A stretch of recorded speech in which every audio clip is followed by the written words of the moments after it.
Yo, what's up everybody? Thank you all for tuning in again. My name's Tyler, watching another game here between the Viper and Dogao.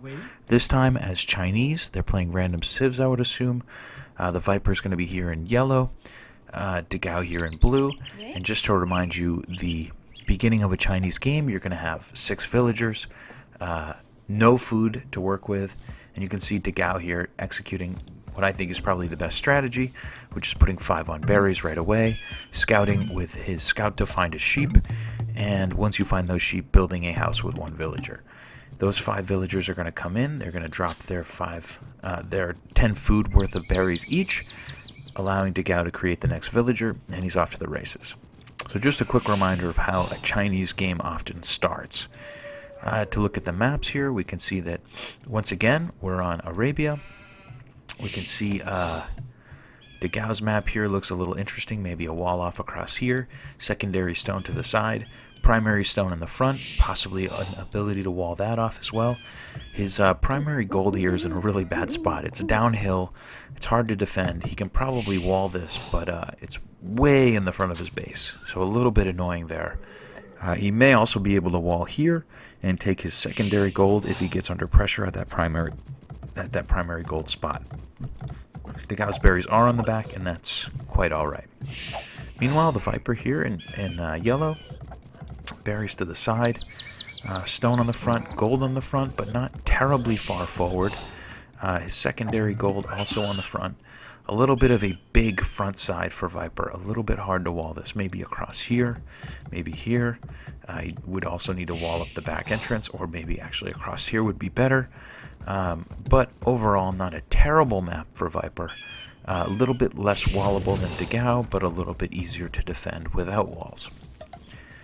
So we can watch these guys go through the Dark Age. We'll look at the wood. We can see Viper has 3 on wood. We wouldn't expect a drush from him there. Dogao here with 4 on wood. Maybe we'll see a drush from him. That strategy seems to make sense to me, since he's going to have to defend this downhill area, and his resources are not in the best spot. If he can drush, maybe he can get his walls up before Viper gets any pressure on him. We can hear that Dogao is now scouting Viper. Viper's scouting Dogao. Dog has found Viper's wood. He's found his berries. He's found his front gold. And he's got a pretty good look at his opponent's map. We'll be watching most of this game from Dogao's point of view. He's a very good player. Again, this is the second game out of a best of 4 that these guys played. Viper had been on 14 days of not playing Age of Empires, at least not under the name The Viper. So he seemed a little rusty, but he's still an amazing player. He was able to really put up a great fight. For those of you who haven't checked out Game 1, give that video a click when you're done with this one. You can see Dogao here scouting out Viper's back entrance. Viper probably will wall that off at some point. Seems like an easy place for him to get in. Dogao is here, is up on 24. Viper up on 22. Dogao's up on 24 because... no, he doesn't have a drush coming. I'm sorry. He has Loom, while the Viper has... probably not got... no, the Viper has Loom as well. Okay, both players loomed. The Viper now up to feudal. Dogao's going to be a little bit behind. Viper here with his barracks up, going directly to archery range. That's an interesting move. I think we'll probably see a stable. Yep, stable here from Dogao with 2 villagers.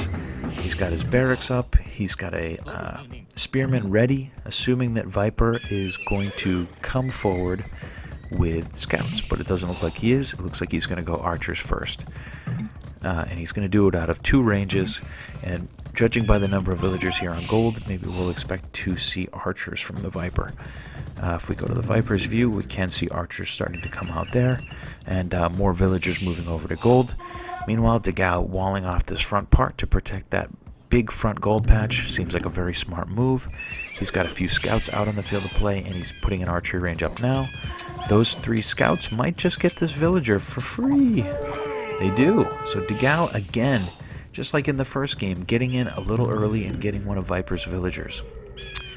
Here he is with 4 scouts. They're going to be chased off by that spear, or no, they're going to engage that spear, take him out, and start chasing these archers around. and just a little bit of poking and prodding, Dogao can see that Viper's going to wall up this front side. Meanwhile, we keep hearing noises here because Dogao is fighting a wolf. 4 scouts here. Viper's starting to mass up some archers. Those archers are going to be well protected by a spear or 2. Actually, looks like they might go forward without any spears. But Dogao is here in the back again, not terribly well guarded by Viper. The problem is he's not going to get a villager, and he's going to lose all 4 of his scouts. And I think I know what FK stands for from Dogao there. That's a really unfortunate turn of events for him. He got into Viper's woodline, but he lost everything without getting a single villager. So that is a bummer. Meanwhile, we can see that Dogao is trying to get this walled across, but he's not going to. Viper's going to get in there, take that villager out. This spear is not going to do anything to those archers. He's going to die as well. And we're going to see skirmishers here defend this side, but not until Viper gets maybe another villager. Nope, he does not get another villager there. We can see Dogao starting to wall up across the front. The Viper can see that this is still open. Dogao hasn't scouted it yet, but I'm sure he knows that a little wall off there will protect that side properly. Meanwhile, Dogao we can see starting to build some archers of his own while he takes out all of Viper's archers. So Viper getting in here, delaying this wall off, getting a villager, and getting some pressure on, but not delivering a knockout blow by any means. Meanwhile, Viper with a second patch of archers on the front. They're actually going to leave that villager maybe for this spear to try to finish off, and they're going to move forward and try to get some harassment. The problem is they're going to be met here by skirmishers. Viper with a couple of archers on the front just being annoying. Interesting decision from Viper to split those archers up. Oh, and here comes that spear. No, he's not. Is he going to get this villager? What's he going to do? No, he won't get the villager. Okay, so that little guy surviving on 2 health for Dogao. And all in all, a pretty even game. I think Viper's +1 villager at this point. Dogao now coming forward with skirmishers and archers of his own. He's going to be met by Viper's archers. We're also going to see a watchtower here to protect this front gold from Viper, which makes sense. This secondary gold being used as part of the wall. Presumably he's going to want to mine that as well. And we can see Dogao here starting to build a pretty nice house wall off across the entire front of his base. He's also blocked the whole side. This is still open. I'm not sure why. He just hasn't gotten around to doing it yet. Meanwhile, Dogao is up to castle. The Viper still in feudal age. The Viper with a bit of a score lead, but it's only 7 or 8 points. Not very much at the moment. Viper getting a wall off across here. We can see a couple of corpses. There's been a little bit of fighting there. Viper finally blocking off this back side, and it looks like Dogao is not going to have an easy way in unless he maybe takes out one of these palisades, or that palisade right there. Looks like he'll focus that down. Meanwhile, coming forward with a villager of his own. Viper's archers walking right past it. The Viper's a little rusty. Give him a break. He needs to practice a little, just like the rest of us. And I'm sure we'll see him in top form in just a few days. Viper with an interesting double wall off here, kind of cool. Going up with a stable now, has this blacksmith up. These archers are 4+1, +1 armor. Meanwhile, Dogao is +2 damage, but no additional armor. He's coming forward with a siege workshop, pushing his advantage, the fact that he's in castle. Viper is going to be up soon. He's put a stone wall up across here, but he is feeling the pressure. You can see that he's really pushed into his own base at the moment. Dogao coming with knights, take out any skirmishers, take out these feudal archers if he can get them in time. But it doesn't look like he will. I think Viper will be up to crossbow. There he is just now. And we can see Dogao keeping the pressure on. He's got a mangonel coming forward. Always a tough choice to make if you want to go mangonel or ram. In this case, he's coming forward with the mangonel. This villager will keep it healed while it takes out that guard tower. Unless, looks like Dogao is going to kill that villager. This guard tower, nonetheless, should go down here in just a moment. Nope, Viper's going to repair it. And look at Dogao here. Pretty formidable looking army.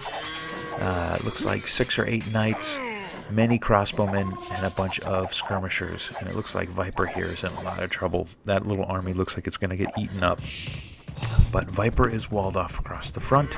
He's now up to castle, and we'll see if he can do something with the knights that he's making. We can see Viper here still trying to take out all these archers, pushing them into the corner. Those archers are going to get quite a few of these knights, though, before they all go down. We can see these knights are +2 armor at the moment. Viper getting armor before getting damage. Dogao getting armor before damage, which makes sense against archers. We can see here that he's going to harass Viper's front gold, push him into that guard tower. Lots of knights here from Viper, but this army should be able to clean them up, one would think. Dogao coming with more knights, keeping the pressure on. I don't see any mangonels on the front right now, but he's got one in the siege workshop waiting, and it looks like he's going to keep the pressure on the Viper. We can see Dogao with a 200-point score lead. He's really got a nice wall off across the front, not complete wall off, but very close. He's also walled off this entire side. He's mining gold very happily. If we look at town centers, Dogao is on 2 TCs. Viper is on 1. Viper needs to focus on getting some military out on the field so that he can fight back this offensive from Dogao. But look at these knights all of a sudden. +2 armor. Vipers are +2 and +1 attack. But this is a huge group of knights from Dogao, and they're going to keep the pressure on, taking away Viper's gold at the moment, taking out quite a few knights, harassing those villagers, keeping them in the town center. Meanwhile, this mangonel on the front is going to keep harassing. Viper now is going to come in and take a few archers out, maybe take down this siege workshop, while Dogao keeps the pressure up on the front. Dogao's knights diverted here to try to take out Viper. Viper's going to retreat away and head back into his base, but he just doesn't have the numbers. The Viper just doesn't seem to have the numbers this game. He has plenty of score, but I just don't see where the military is for him right now. It seems like the pressure's really on him. We can see Dogao here keeping that pressure on. He's going to get the knights there on the front and probably many of these crossbowmen. Viper here taking just a little bit of gold, but still very harassed. He doesn't have a secondary gold to take, and Viper gives the GG. So Dogao in that case having what I think was the worst map, but being very aggressive, keeping Viper on his back foot, and getting a villager early in the feudal age, and eventually getting the win. So thank you all again for tuning in. Check out Game 1 if you haven't seen it. These guys did play a best of 4. I chose to show 2 of the games that I thought were the closest and most interesting. Hope you enjoyed this. Please give me a comment or subscribe, and thanks for tuning in.